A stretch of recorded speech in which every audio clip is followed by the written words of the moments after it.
And we are live. Hey, Concrete. Hey, Danny girl, what's going on? It's been a lot in these YouTube streets. But Girl, what's you going can't on even with say you? like same shit different day. You know, you like, Oh my gosh, it's been a lot, child. A whole lot. yeah, that part. Mhm. Um, Other than that, I don't even, What's going on with you? How you feeling? I actually feel pretty good. I've been taking my vitamins and stuff. Hey, Solomon. Good. Say again. No, I'm actually doing my show. Do you need anything? All right. It sounds so cute. Um. Oh, okay. Well, that's good. You said you've been taking your vitamins, child. You better stay healthy, because Trying this to stay in virus the is not house. playing with people. Yeah, I heard they put you guys on a state wide lockdown. They did, which counties were doing it. Different counties were doing it. So my county had been on been doing the shelter in place for probably about a week and a half prior to the governor deciding to do like the statewide shelter in place. So we were already on that, which I haven't been going out except for essential things either. But girl, it's driving me insane. My nails and toes look a hot mess. My brows, like, oh my gosh, I cannot do this. Like, what is Imagine really going having on? braids and then having to take them down, girl. And I'm not even good at flat ironing my hair anymore. Oh.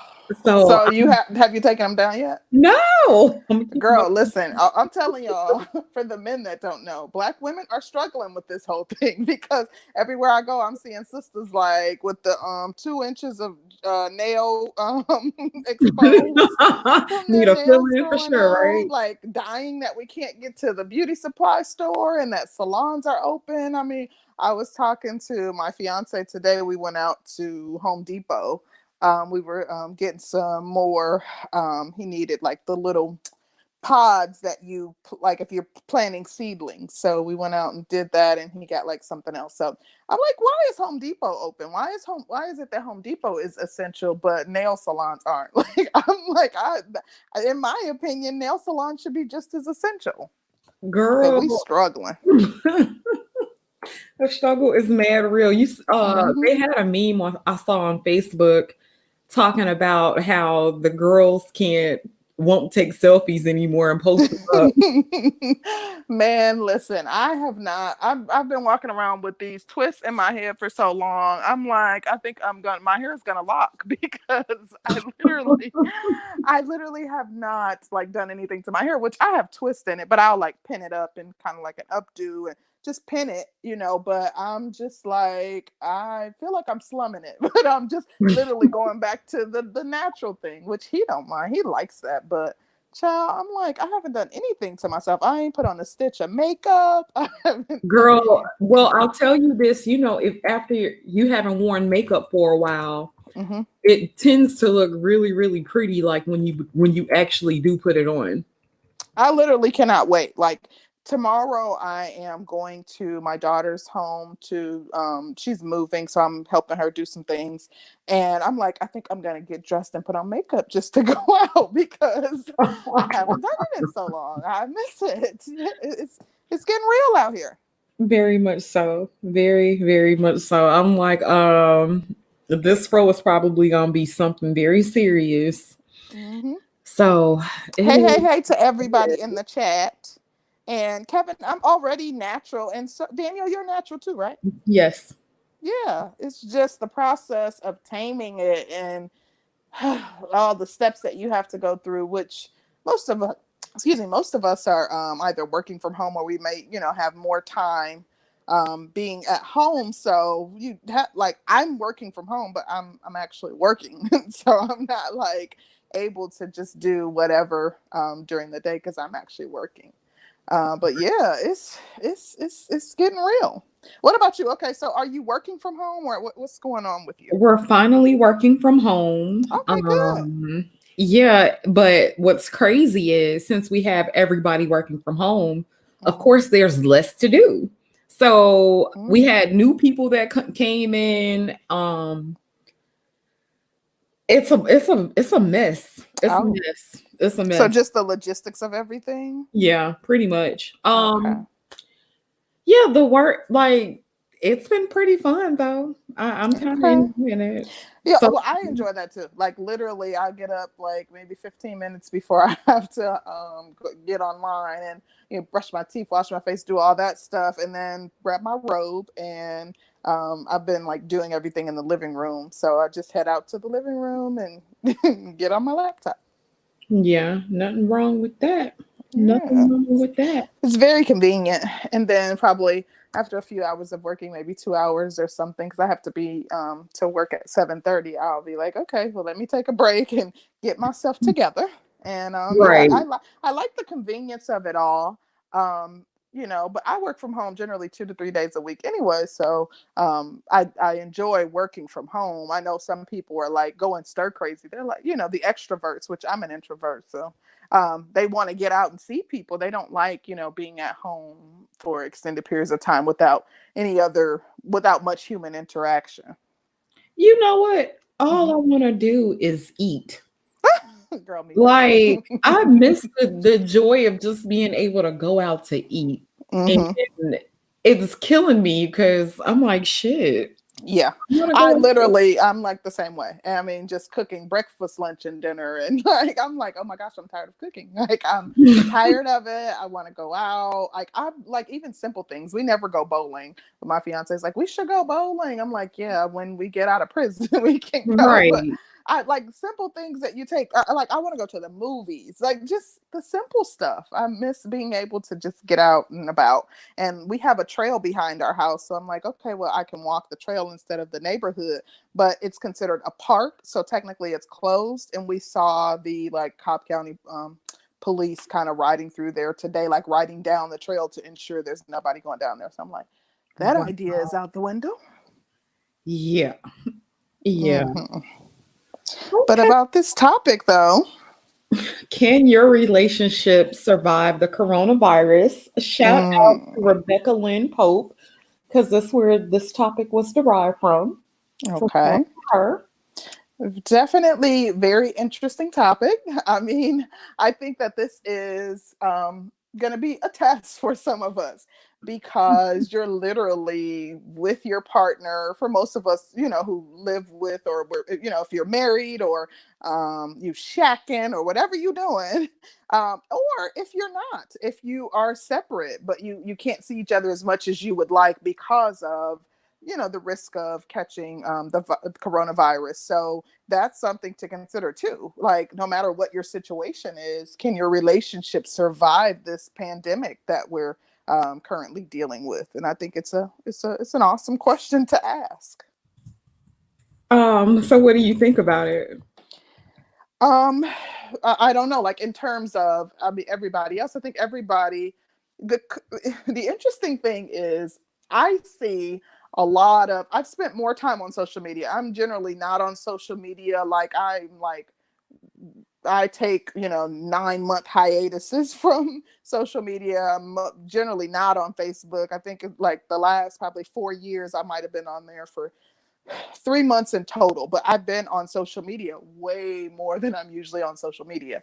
Mhm. And I'm seeing a lot of women or people complaining about, having to. I'm seeing two things. People complaining about having to be around their partner all day, 24/7.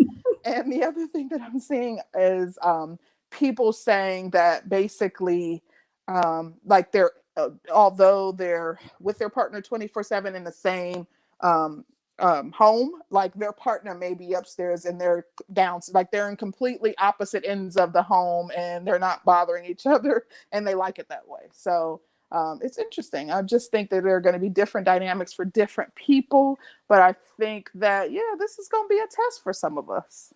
Yeah, yeah, especially if a person is kind of clingy and you're Hmm. in the house. And then with me, it's like I can be up under you for a little while, Hmm. but after a while I'm gonna want to go do my own thing.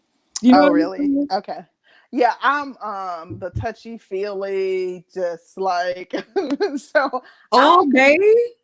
um generally, like, I mean, not all day, but I can be underneath him all day if, you know, I would be fine with being underneath him all day. I'll give him his space and stuff, but I'm like touchy feeling. I wouldn't classify myself as clingy, but I you like to be in your space. Got to be touching you somehow, whether it's my feet on you or like I like that. That's but you know, I try to give him his space a little bit, girl, because he's a Sag too. So I know, you know, Girl, you know how we do. give him a little bit of space. I don't want to crowd him too much, You know, but Sagittarius think everything is a fucking trap.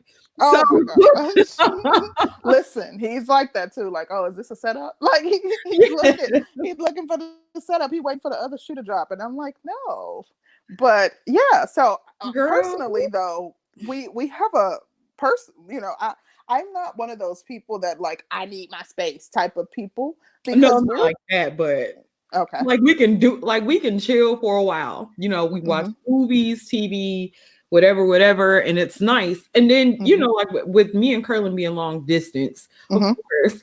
But if we were in the house together, like I think that yeah, honey, we'd have to have like a little upstairs, downstairs thing to be in the house like all day. Every girl would have a fit. Oh, that's how I was with my ex. He had his man cave and he would be doing his own thing. But like literally, even if I go, we have upstairs, downstairs, and like downstairs, if he's watching TV in the living room and I go into the bedroom, he'll come in looking for me. Like, where are you going? Why didn't you like? So I think that we actually we enjoy each other's company. Like we like being we want to discuss, you know, whatever documentary we're watching or craziness that's going on in the world. Like we actually genuinely enjoy each other's company. And you know, like I'll be like, okay, well, I'm gonna go in another room to give him some space and he'll come looking for me. Or, you know, if I haven't seen him for a while, I'm like, babe, where you at? You know, we enjoy each other's company. I like I said, I know that the dynamic will be different, and you got to do what's best for you. Like people have different temperaments. There's no right or wrong. You got whatever recipe works for you and your relationship. That's going to make it a success, then that's what you need to stick to. I mean, just personally for me, I don't mind being around my man all the time. I'm like, now, one thing about me is I don't like the word nagging, but I don't know. I'm trying to think of a way that I can say. So do you use the baby voice, or do you, because you know how you have like the, hey babe, you know, I don't, baby, you know, no, I don't do that at all.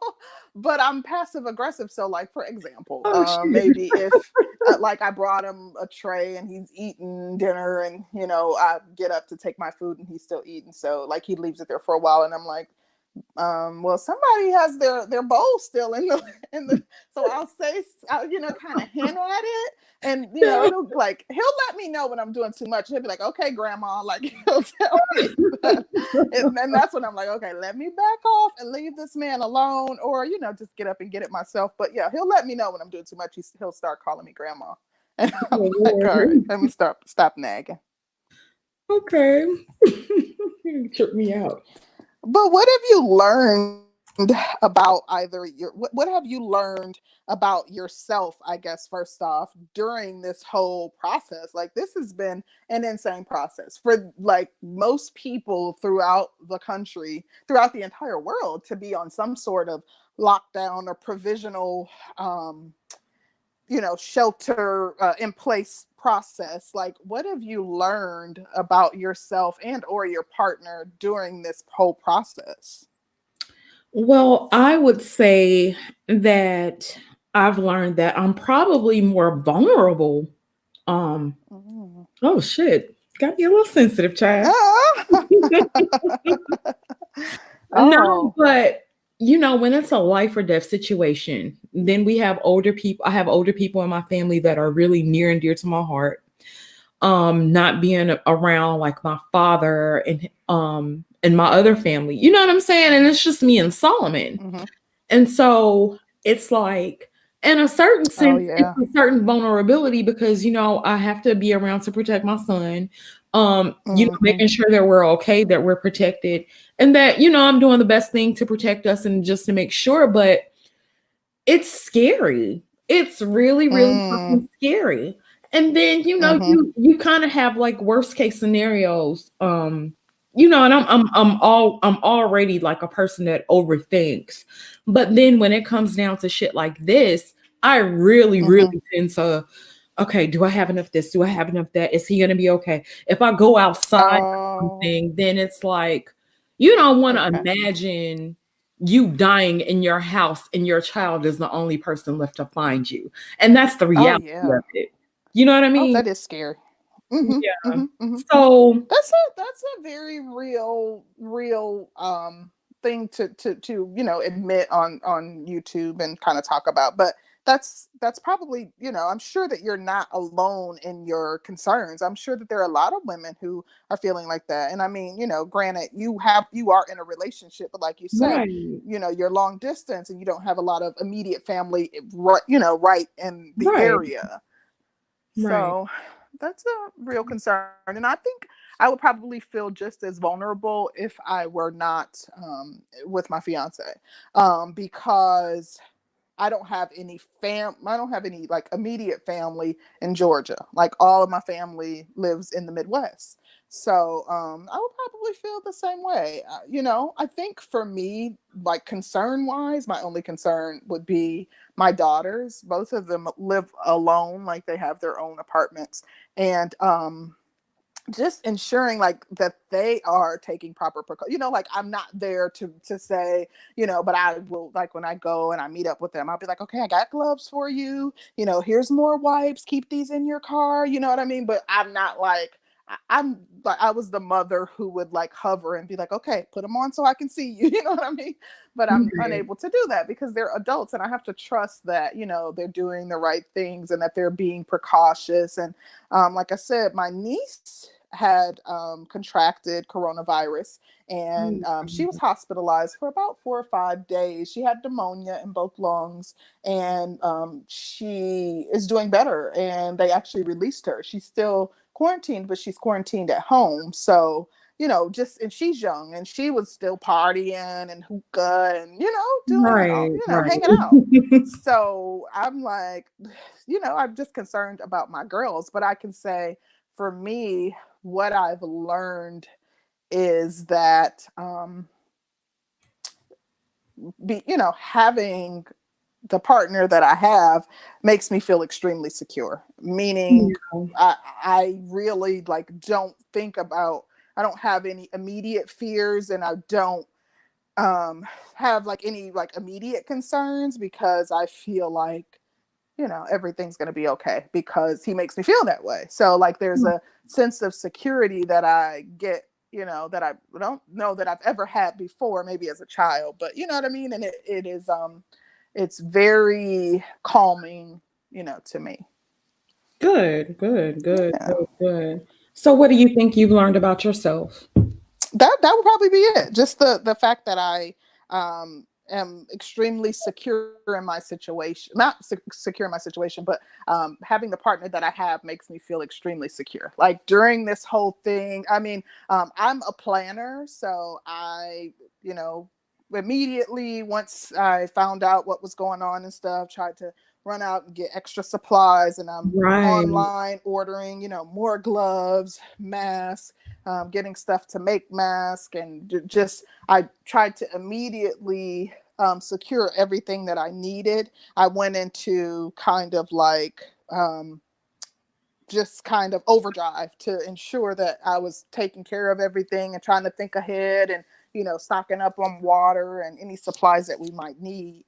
Um, but you know, aside, once I was able to get everything that we needed, I was like, okay, that's done. And I didn't have any additional concerns after that because I was like, I'm good. I know I'm protected. I Right. know, you know, I'm good. And that's a good feeling. That's a really, really Yeah. good feeling to have. It really is. Absolutely, child. But I don't know. I think this will be interesting. I saw someone in the comments say that divorces in New York have divorce filings have spiked in New York. So just Mhm. things like that. I think that Have this you is ever? good. Wait, have you also heard that domestic violence has increased I since? have heard that too. I've heard domestic violence calls have increased to the police, and that's kind of saddening, you know. But that is kind of like it's saddening at on one hand. It's sad. It's a sad thing. However, it also makes me even more thankful. Like, dang, I would hate to be in the home with someone who, because I don't automatically like hearing that domestic violence calls have increased. Doesn't it makes me think that it could be that they had a disagreement or a spat. I don't automatically assume that that the woman is being abused. I mean, I'm sure that that's the case in some situations, and you know that's unfortunate. But just I think about like, dang, I would hate to be in the home with someone during this time, and you're locked up with them 24/7, and you know having this shelter in place, and you guys don't even get along. Like that Right. would really suck. That would be awful, you know. God can't get to a side chick. Hmm. I think that when we come out of this, is going to be very interesting because the other thing is, you know, that um, some states have stated or have put rulings in place to prohibit abortions because they say that it's not essential. It's not an essential medical procedure. In addition Oh, to that, though, wow. there's a condom shortage going on throughout the country.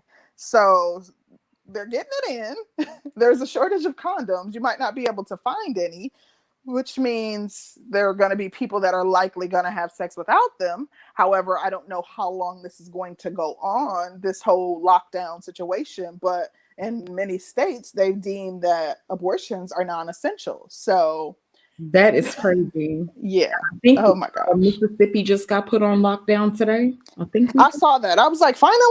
yeah, finally, Yeah. like really. Um, Mm-hmm. so our job, I think the building finally closed. So Okay. yeah, that's oh, we got a cash app. Shout out Oh, to dope. Bree for our cash app. We really appreciate you. Thank you. Thank you. Thank you. That was dope. Mhm.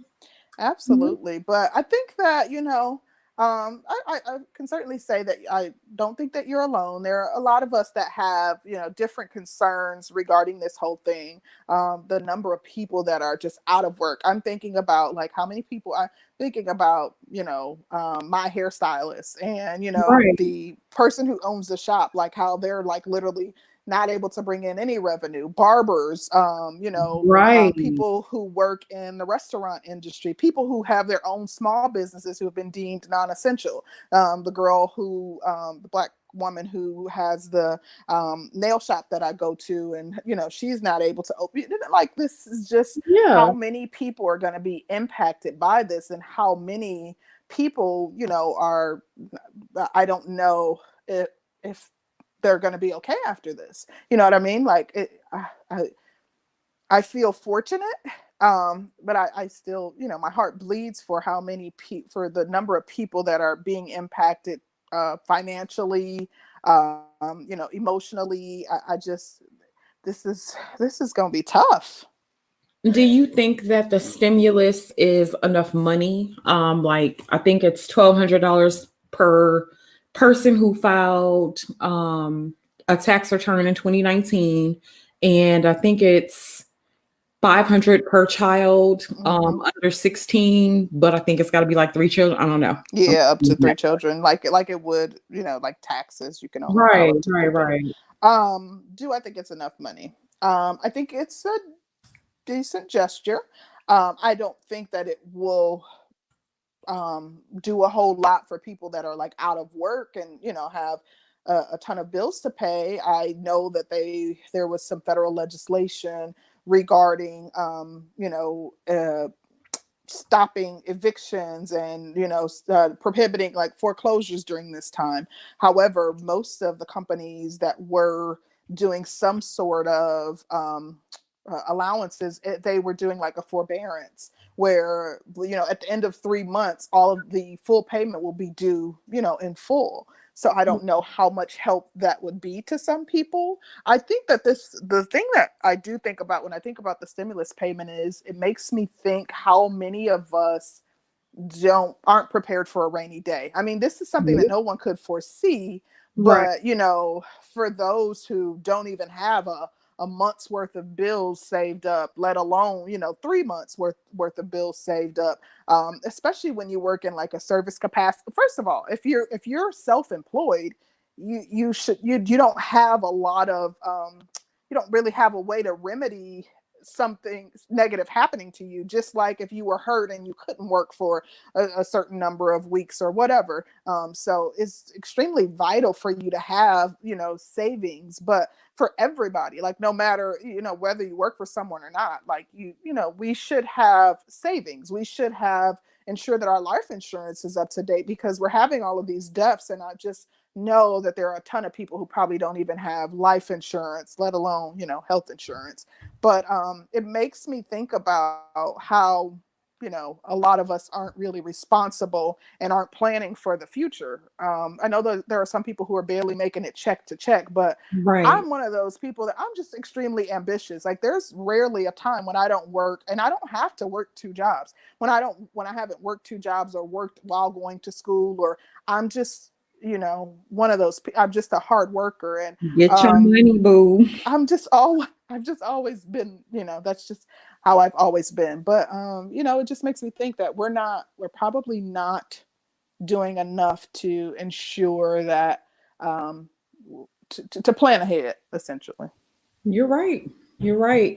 George Fraser wants to know if you go to a black nail salon, or if we go to a black nail salon, and if not, would we? I do, I go when I have the extra money. because they're more expensive. Yeah. Yeah, the one that I go to is too. It's a dope salon though. I like it. They are a little more expensive, but it's an upscale black nail Yeah. salon too. So Yeah, and they can be a little bit on the pricey side. So but I don't really do nothing but pedicures and polish. So so it's still more than it would be at an Asian salon. no thought nails. Oh, I've never done like the whole thought nail, but I haven't done even acrylic on my nails in like so long. I just but I'll get like gel, and getting gel Yeah, I polish get off gel your too. nails and toes. Listen, this has been like a 3-day process. Yeah. Like it's crazy. Yeah. So are we ready to open up Yeah, the let's open it up and see how the people doing, and how if they think their relationships will survive this whole corona pandemic. man probably ain't been at home with his wife and kids, or his Oh, girlfriend, baby mama and kids, and oh yes. Hmm. and then for like this length of time, and with the woman nagging, and um Yeah. women being a bitch, it could be around And time, that's true. And I'm not like, I don't like, I'm not coming down on sisters, but we have to be cognizant of that. Like, what man wants to hear that all day? That's why, as soon as my man points it out, and we joke a lot with each other, like we're very playful. And if he's like, okay, here you go, grandma, and I'm like, okay, but I'll be like, babe, you know what, you're right, let me back up. Or it's kind of like him letting me know, like, you're doing too much. And I take heed, because I know that and it'll be like little small stuff. I'm not da da da da in his ear, but it may I just like the passive aggressive, babe. Somebody left their plate in here, or did you do this? And he don't want to hear that all day. He's chilling and relaxing. Like, leave that man alone. facts. That's facts. I know. Oh no, I think I get really, really kind of snippy. I get snippy, like I'm nitpicky. Just because they're not. I'm sorry. Go ahead. Oh, I was just saying, like every now and then I can be a little, what about this? What about that? Did you? Mhm. I just wanted to say something. Leo Anthony said they're not even letting people have funerals, so life insurance is irrelevant. That is the most false statement and most uninformed statement that you could make.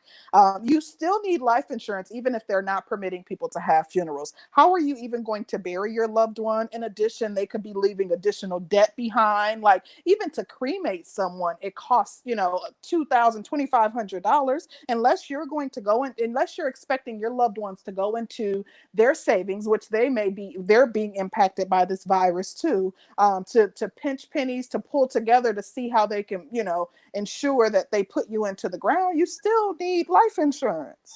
you might not need as much, but life insurance is not only strictly to bury you either. Like, I want to ensure that I'm leaving my children something. In addition, we have a mortgage on this house. I don't want my children like having to be like, okay, well, we have, the house is going to have to be foreclosed on, or we don't know, like we don't know how we'll continue to pay the bills over there. Like, there are a myriad of reasons why you need life insurance, but just because they're not permitting people to do funerals, yeah, that cuts down the cost, but there's still going to be costs incurred to bury you or to cremate you or whatever you intend to do with your loved one. Yeah, it's a true point. True point. Well, dang, ain't nobody gonna come up and talk to us today, y'all. They tired of talking about Corona. Girl, I guess. They probably are. I mean, after a while, it's like, talking about it, you could talk about it till you're blue in the face. In addition, some people probably like, okay, I want to escape my everyday life and having to deal with this and having to be concerned about this and being anxious over, what's going to happen. So I don't even want to talk about it. But, this is our reality, at least for the time being. I know here in Georgia, I think the lockdown was for 10 days, but the county that I'm in, I know they're locking down until I think April 30th, and then children are out of school for the rest of the year. And so like there's a lot of people, that's things that they're going to have to deal with, whether or not they go back to work after the 30th, having to find some sort of temporary child care for their children. Just you're having to rework your whole way of doing things. And this is unexpected. So, very, it's a lot. It's a lot for folks. What's up, Kevin Paris? Hi, how are you? Hey, Kevin. My question is, you've seen these situations, when it comes to physical abuse. Now, some people say if someone's being rude, you just walk away. But when you're stuck in the house, how are you gonna walk away? Oh, that's a good point. Actually, I think there is still a way to walk away if you're in the same house. You can go to a different room. The problem, I think, with like domestic abuse is a loss of control.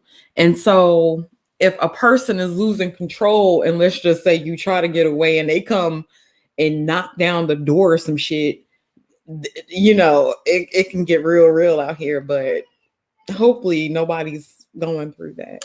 The thing of the matter is that it's one thing to have a disagreement. I feel like we have to understand that when we involve the police, that is going to heighten things. The police are not there to mediate your issues.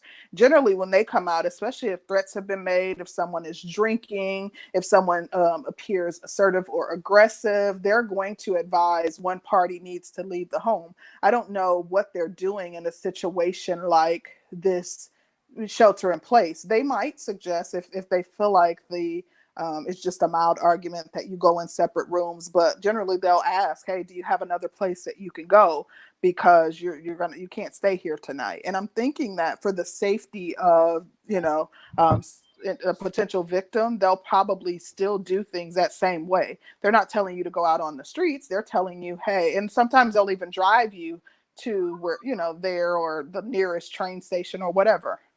Right.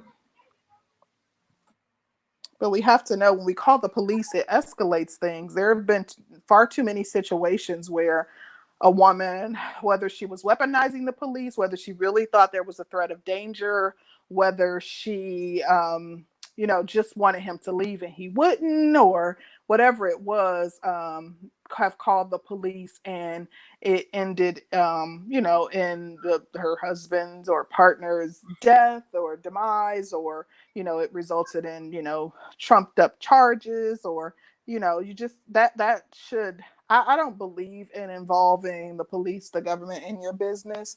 However, of course, if someone is more powerful than you and they seem to be aggressive and there's some threat of imminent danger, then of course you should. But in the case of an argument or just simple disagreement, that should be a last resort, in my opinion. Wow. Yeah, it definitely should be a last resort, but hopefully people don't put themselves in dangerous situations anyway. And I think a thing that's not talked about is we've all seen women kind of initiate some things and then it turns into something. And then the woman's like, what the fuck? I can call the police. I gotta call the police.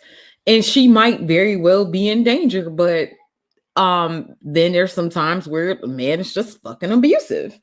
And so, you know, we just have to be careful in who we're dealing with and dealing with people that we want to deal with. You know what I'm saying? When you deal with people that you want to deal with and you're not just settling for somebody, that makes a big difference, because you would want to be with somebody you want to be with. But if you settled or you got somebody pregnant and or whatever, however you're together, whatever, you know, hopefully you want to. You know what? And that's a good point. And the reason I guess that my comment was what it was is because I have seen women weaponize the police. I have seen women, if you don't do, you know, or they get upset at their man for whatever reason. And a lot of times I've seen women do this more times than I care to admit, but I've seen women, like a man is trying to leave the situation because he knows it could potentially get volatile, and they're standing in the doorway, blocking the doorway, or they're arguing with him, and maybe someone hears them, and as a result the police is called. And like, I've seen women agitate a situation to cause it to escalate. So, you know, there are definitely situations where women are the victims, but there are situations where men are the victims too. And men don't like to be categorized as victims, but there are situations where men are the victims. I wonder why it's seen as such a bad thing for men to report things that happen to them, or something else. Before I get into that, we had a question, and it was from Bane, and they asked me and you, Concrete, how many days could we go for a total lockdown? She said, he or she, because I don't know if Bane is a girl or a guy. I'm sorry. They have 3 days worth of food, but they're single.